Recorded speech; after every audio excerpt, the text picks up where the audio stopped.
libros como armas, libros como escudos. Pido que a los periodistas les hagan controles. Ley antiterrorista, Pedrerol y sus guiñoles. Y si el fascismo vende y solo quieren dinero, pues hagamos un Joker en el hormiguero. Desde el lunes pasado ya está disponible en todas las librerías el libro Manifiesto Municipalista, un libro valiente y atrevido, escrito por Alejandro Camaño y lanzado por la editorial Catarata. Alejandro Camaño es politólogo, sociólogo, activista, artista y militante del Hospitalet de Llobregat. Actualmente está realizando su tesis doctoral en la Universidad de Barcelona. Lo primero de todo, queremos agradecerte tu participación en esta conversación en el podcast Dos Pracaris, Patar la Charrada. Alejandro, ¿cómo estás? Buenos días. Pues la verdad es que bastante bien. Las gracias os las debería dar yo a vosotros por concederme un espacio donde poder publicitar el libro y donde poder dialogar sobre él. Te queríamos preguntar, antes de meternos en materia, si estás contento por el lanzamiento de Manifiesto Municipalista. Bueno, la verdad es que debería considerarlo como un logro. No obstante, creo que desde mi trayectoria política que sigue y académicamente también los principios de Marx, Gramsci, a George Politzer sobre filosofía y praxis, la necesidad de entender que la academia, la filosofía debe ir conjugada con la praxis. Entonces, yo no me veo capacitado ahora mismo de valorar mi libro hasta no saber el impacto que éste pueda tener o cómo pueda ser recibido. ¿Cómo se gestó el libro? ¿Cuál fue la chispa que concretó esta obra? Y también, ¿cómo surgió la propuesta de la editorial? Bueno, como decía, desde hace mucho tiempo hay una bifurcación entre la academia y la sociedad, en la cual la academia se ha constituido como su propia torre de marfil ajena a los problemas sociales. En este sentido, el libro en principio constituía mi trabajo final de máster. Y atendiendo a estos principios de filosofía y praxis, concebí que en un momento como el de ahora, en el que se conjugan tanto la crisis que se gestó en el 2008 y el modelo neoliberal que implantó en el Estado español, como la gestión política del COVID, era necesario generar enfrente a una crisis orgánica, como diría Gramsci, una crisis que conjuga lo económico, lo social, lo político y lo ecológico, una alternativa en un momento en el que lo viejo no acaba de morir, pero sí que vemos un gran desagrado sobre las instituciones políticas y el modelo de representación actual, y lo nuevo no acaba de nacer. En este sentido, quise aportar una nueva idea, un plan, una alternativa que fuera útil para la población. Esto como trabajo final de máster. Respecto a la editorial, los mundos de la academia y la editorial, incluso los mundos de la militancia, me atrevo a decir, son realmente bastante áridos. Y si no tienes un nombre es muy difícil que tus conocimientos o tus ideas puedan llegar a la luz. Entonces, por desgracia, no me caracterizo por ser una persona simpática que quiere hacer amigos, sino a generar análisis y propuestas, y fue picar puertas hasta que encontré la editorial Catarata, de la cual me alegro porque podemos decir que es una editorial bastante conocida y con bastante capacidad de repercusión para editar libros en todo el Estado español y en toda América Latina. Y bueno, simplemente eso, tuve la suerte de que les gustó, fue debatido en el Consejo Editorial como es costumbre y como debería hacerse en los procesos editoriales, y empezó a generarse el libro. Alejandro, en el libro encontramos un prólogo y una presentación que cuenta con la presencia de Jordi Mundó y nuestro amigo Xavi Calafat. ¿Desde un primer momento tenías pensado contar con ellos? En la cuestión que se refiere a Xavi Calafat, sí, desde luego. La verdad es que cuando finalicé el trabajo, que si no recuerdo mal fue evaluado de un 9,5 aproximadamente, fui a fumar a la terraza del bar mientras los profesores para tomar algo conmigo esperaban en la mesa. Una vez me acabé el cigarro, entré y pregunté qué es lo que podría haber hecho para que ese trabajo tuviera el mérito de un 10, tuviera la capacidad académica y militante al mismo tiempo de ser un trabajo que mereciera la pena ser publicado. En este sentido, uno de los matices que me hicieron fue que había descuidado, cosa que es cierto, las teorías de Pi Margall. Y en ese momento pensé en Xavi Calafat como una persona que trabaja muy profundamente en una conceptualización contemporánea de la versión federalista de Pi Margall y que al mismo tiempo es un joven excelente y con una gran con un gran futuro académico, y creo que si llegamos a tener una nueva regeneración política o un nuevo cambio político a las generaciones perdidas, que somos esta generación entre los 17 y los 35 años, creo que jugará un papel muy importante en la política, al menos territorial. Y en cuanto Respecto al Doctor Mundo, Respecto al Doctor Mundo, como doctor de tesis, dado que el trabajo se había hecho pre-COVID, decidí hablar con él por el respeto que le guardo como académico y como tutor del libro, del trabajo, perdón, para que él en el prólogo pudiera darnos una versión de aquello de lo que yo, dado a que el COVID aún no había aparecido en escena, no había podido hablar, que era cómo el COVID se había utilizado como herramienta política y económica para generar lo mismo que ya vimos en la crisis del 2008, dejar caer las pequeñas empresas y centralizar el dinero en los grandes capitales como Amazon, batiendo Jeff Bezos a nivel personal un récord ya no al ser la primera persona más rica del mundo, sino al ser la primera en llegar a los 200 billones de dólares. Entonces contacté con él y él me dijo que encantadísimo de participar en el libro. entrando en materia, en el manifiesto haces referencia a la regeneración democrática. La pregunta que te traslado es, ¿qué conexión hay entre el municipalismo y esa asunción, ese estadio que denominas regeneración democrática?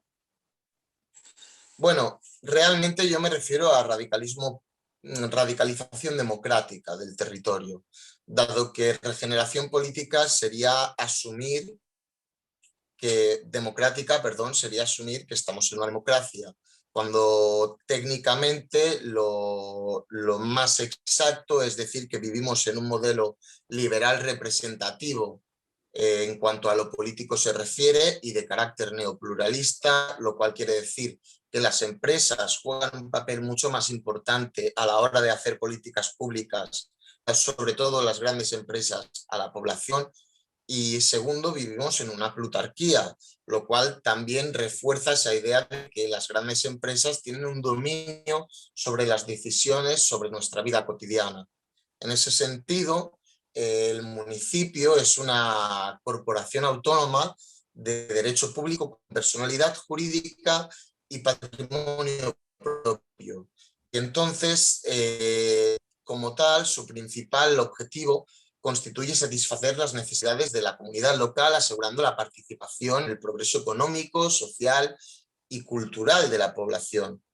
Algo que hasta la propia Carta Europea de Autonomía Local de 1985 reconocía: la capacidad de lo local de tener un mayor conocimiento de las necesidades locales de la sociedad y al mismo tiempo de la ciudadanía con mayor facilidad acceder a lo local. Es mucho más fácil acceder al ayuntamiento, evidentemente, que acceder al Congreso de los Diputados o al Congreso de la Unión Europea. En el libro esbozas de un modo muy concreto 3 experiencias: Viladamat, Berga y Navàs. Te queríamos preguntar que nos contaras cómo se concretaron las entrevistas que realizaste a los distintos actores y si tuviste la oportunidad de asistir a algún acto local. Bueno, estos 3 ejemplos se concertaron por una razón muy concreta. Autores como Slavoj Žižek o Zygmunt Bauman, sociólogos de gran prestigio y que han tenido gran capacidad de impregnar en la sociedad, de ser accesibles a la sociedad, muchas veces precisamente por esa capacidad, que es la que debería ser una obligación dentro de la academia, han sido tachados de poco académicos. En este sentido, para garantizar el academicismo y la cientificidad de mi trabajo, me dediqué a buscar 3 gobiernos de diferentes dimensiones locales, de 400 habitantes, 1.000 a 6.000 habitantes, es decir, 3 dimensiones locales completamente diferentes, que hubieran cumplido un requisito mínimo, que es un gobierno de una década, que se dice pronto, pero hablamos de 10 años de gobierno, de partidos con propuestas de carácter local, carácter municipal. En ese sentido, contactar con ellos realmente fue muy fácil. Se podía ver que cumplían con las expectativas generadas al ver que no solo toda la información económica de estos municipios y del cómo participar era fácilmente accesible, cosa que a veces en municipios como Barcelona o Los Calets están guardados entre grandes archivos y cuesta mucho acceder a la población, incluso a un propio jurista le cuesta desentramar los textos para poder hacer reclamaciones a la seguridad social, etcétera. Todo era muy accesible, era muy fácil de entender y el número para poder comunicarme con los responsables era muy fácil. Fue simplemente hacer una llamada y poder concertar con ellos un momento para hablar. Respecto a los actos locales, no he tenido la oportunidad debido al COVID, pero sí que es verdad que tengo que agradecer a la alcaldesa de Viladamat su simpatía en todo momento, su capacidad de responder incluso a preguntas muy tensas y su finalización de la entrevista invitándome a estar y participar de las fiestas mayores de Viladamat, que se componen principalmente por los jóvenes que están prácticamente la mayoría de ellos en la comisión de fiestas. Alejandro, tal y como concretas, el municipalismo constituye una alternativa política y social, puesto que permite a los sujetos una participación directa en la toma de decisiones. ¿Crees que las grandes ciudades pueden tener dificultades para constituir este sistema? Y también, ¿consideras que los intereses de los urbanitas pueden mermar la capacidad emancipatoria que tiene el municipalismo? Bueno, el concepto de urbanitas sería un concepto a definir. Por lo que a mí respecta, somos, incluyéndome a mí, clase trabajadora que radica en grandes núcleos urbanos donde el tercer sector impera. Y por lo tanto sí que es verdad que hay una pérdida a veces de la relación directa con aquello que producimos, es decir, la dependienta o el reponedor del Zara no es consciente de todo el proceso que hay detrás y por lo tanto no es consciente de que ese capital y beneficio que produce para Mancio Ortega en realidad es un beneficio que lo han producido entre trabajadores del tercer mundo y del primer mundo que en sí se explotan de una forma dual mutuamente para unas élites financieras. Respecto a la capacidad, para mí el ejemplo más importante, el ejemplo que me dio luz verde a entender el concepto de democracia, fue un hacker explicando el paradigma de Wikipedia. Wikipedia, como sabe mucha gente, ha llegado a superar, declarado por el propio organismo, a la Real Academia inglesa. Y en este sentido es un ejemplo de democracia, ya que todo el mundo puede participar. Y este creo que es el punto clave. La democracia radica en que todos podamos participar en aquellos asuntos que nos resulten de interés, no que tengamos la obligación de hacerlo. Por lo tanto, en grandes ciudades creo que no debería existir ningún tipo de problemas, ya que cada temática corresponde a un núcleo poblacional concreto al que le corresponden unos intereses concretos. Es decir, evidentemente, cuando se genere una comisión de igualdad a nivel local, para hablar de violencia de género, creo que el rol que debemos cumplir yo o, por ejemplo, tú como varones es el de permanecer un paso atrás, y entonces debe ser un espacio, principalmente, por poner este ejemplo, femenino, donde las mujeres puedan expresar pues cómo la construcción del medio urbano no está planteada para ellas y genera determinadas inseguridades, miedos, etcétera, en cuestión de alumbrados, etcétera. A propósito de la cuestión que te lanzaba antes, ¿no? De si considerabas que las grandes ciudades pueden tener dificultades para constituir este sistema, y en tus palabras se infiere que debe haber una voluntad política, una propuesta política de un conjunto de actores que tomen acción para poder acercar este sistema a la ciudadanía. La siguiente cuestión que te quiero lanzar es que, teniendo en cuenta que hay cierta clase política que teme que exista una mayor participación de la ciudadanía, de los individuos, te pregunto, ¿por qué crees que es así? ¿De qué tienen miedo estas élites políticas o esta clase política?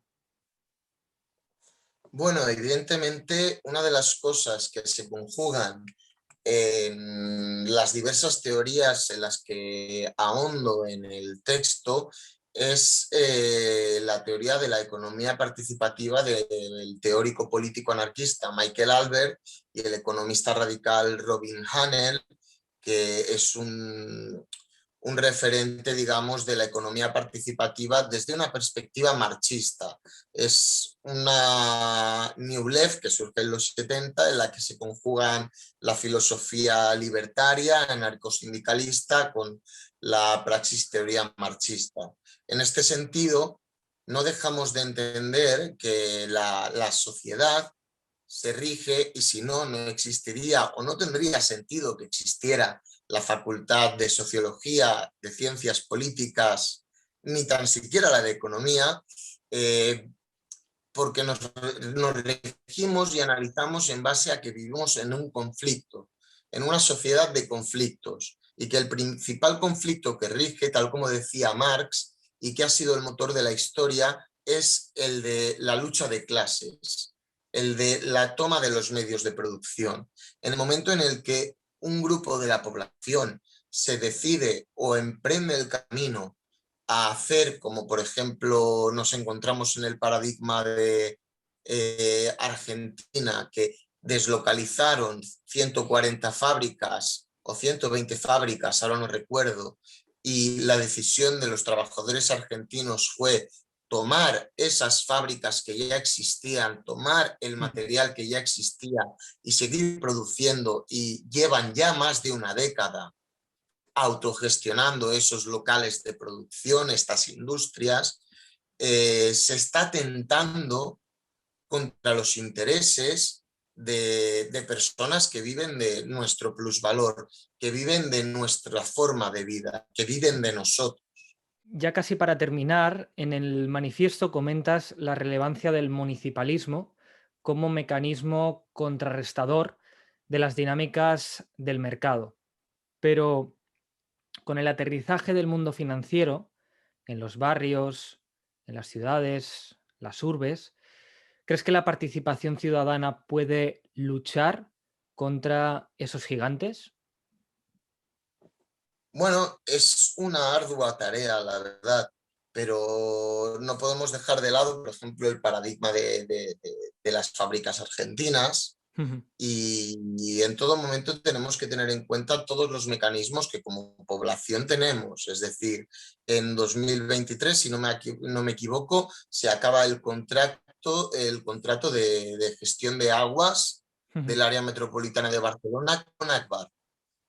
Agbar es una empresa que principalmente dirige la Caixa. ujú, Hay diversos estudios desde la Universidad de Greenwich en 2014, por ejemplo, y otros estudios en 2011 que demuestran cómo la gestión municipal de las aguas es económicamente y en términos de coste-beneficio y coste-beneficio social mucho mejores tanto para la población como en términos de económicos. En ese sentido, eh, es un conflicto ujú, que se debe llevar a cabo, que ujú, atenta contra el status quo, contra unas élites económicas y financieras que se ujú, rigen en relación al capital, y por eso decimos que vivimos en el capitalismo, ujú, precisamente porque el capital prima sobre lo social, sobre la sociedad, sobre las vidas humanas, ujú, pero no obstante, siempre queda un resquicio, un atisbo para la organización social ujú. y siempre queda la capacidad de remunicipalizar servicios como el agua o la luz, que pudimos ver, por ejemplo, en el caso del Ayuntamiento de Barcelona, Ujú, atendiendo también, por ejemplo, a que la área metropolitana de Barcelona, dentro del paradigma liberal, ujú, eh, no deja de constituir una especie de confederalismo municipal, lo ujú, cual nos demuestra que si puede funcionar como ha estado funcionando hasta ahora, puede funcionar de una manera más abierta y democrática. ujú. Es decir, la cuestión es que ha existido esa confederación, existe ahora mismo esa confederación y se puede sostener bajo otros paradigmas que se rijan por lo social y no por lo económico. Las últimas dos preguntas para terminar la entrevista. La primera es que definas en una palabra al manifiesto municipalista. Propositivo, yo creo que sería la palabra más acertada. Simplemente analizo cuestiones que ya están en el aire, cuestiones que ha señalado la izquierda revolucionaria y la izquierda transformadora en su amplio sentido, desde anticapitalistas, más la izquierda independentista, la izquierda Berchale o los movimientos libertarios. Simplemente es reducir el factor, el mínimo común denominador de todos ellos a Ujú. una propuesta que nos dé vía a un trabajo conjunto. La segunda cuestión es preguntarte em,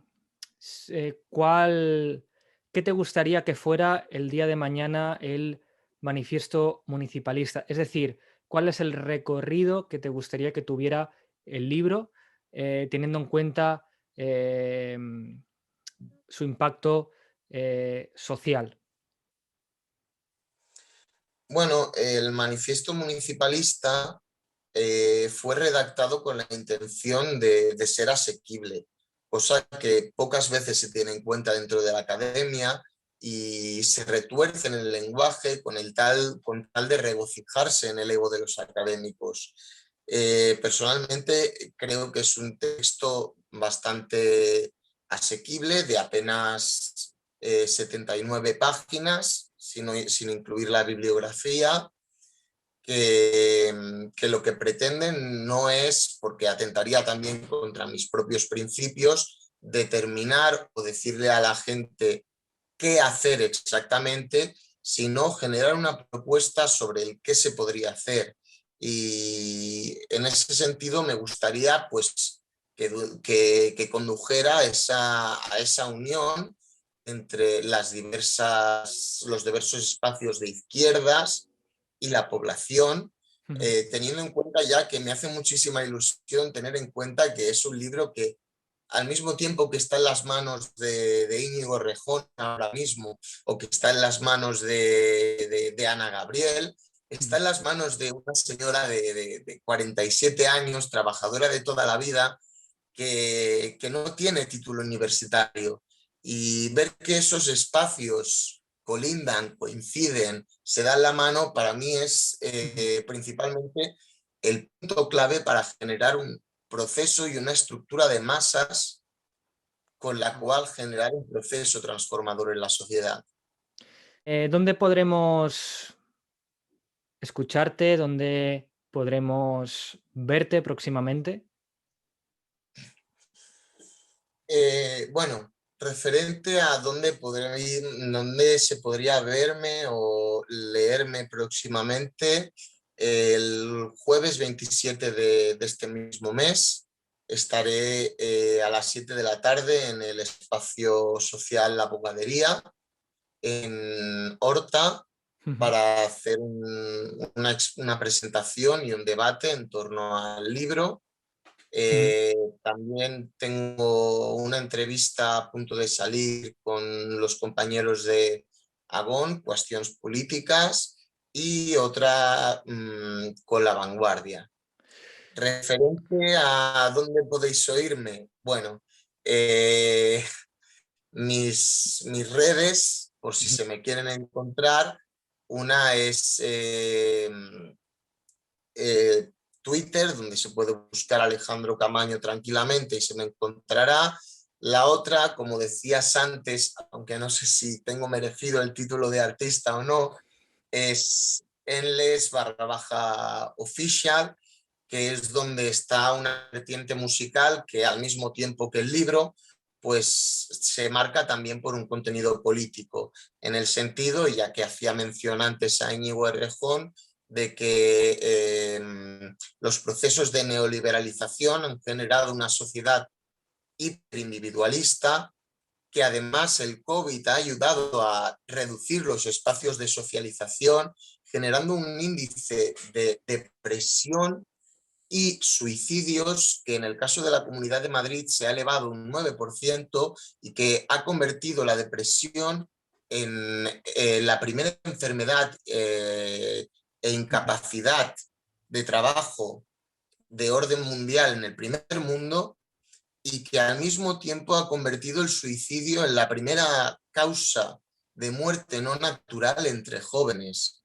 Y es algo que en ese espacio trato, aunque desde una música que comprendo que, al igual que el libro, no pueda gustarle a todo el mundo, pues también es una música caracterizada por no poder gustarle a todo el mundo. Alejandro, si quieres dejamos aquí la entrevista, no sin antes recordar que toda la información que nos has dado estará en la cajita de descripción, y también decir, ¿no?, a las personas que nos están escuchando que aquellas interesadas en seguirnos, pues lo podrán hacer a través de YouTube, de Instagram, también en nuestra cuenta de People, de Twitter. Aquellas personas que quieran leernos lo podrán hacer a través de nuestros blogs personales. Sin más, te cedo la palabra para que hagas una última reflexión, esboces aquello que te apetezca, y lo dejaremos aquí. Bueno, como decía, espero que el libro, a todas las personas que se animen a leerlo, sea de su agrado.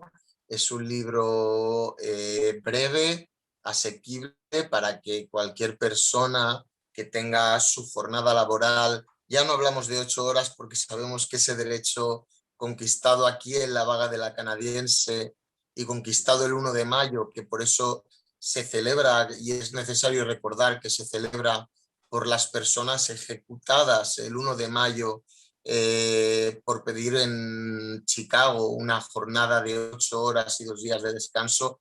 Ese derecho que ya no lo tenemos, bueno, es un libro que da la oportunidad a personas con jornadas de 10 horas de poder ir leyéndolo a trompicones, por así decirlo, sin resultar demasiado aglomerador, demasiado redundante o pesado. Y por eso invito a cualquier persona a leerlo desde la perspectiva también como joven de esta sociedad de clase trabajadora, y que, bueno, al igual que vosotros, pues no puedo hacer otra cosa más que despedirme con un precario saludo. Pues nos vemos en el siguiente podcast, o en la siguiente entrevista, o en la siguiente reflexión, lo que sea, pero nos vemos en el próximo vídeo. Que vaya muy bien. Muchísimas gracias. ¿Por qué no te buscas un trabajo? Si tienes tanta hambre, ¿por qué no trabajas?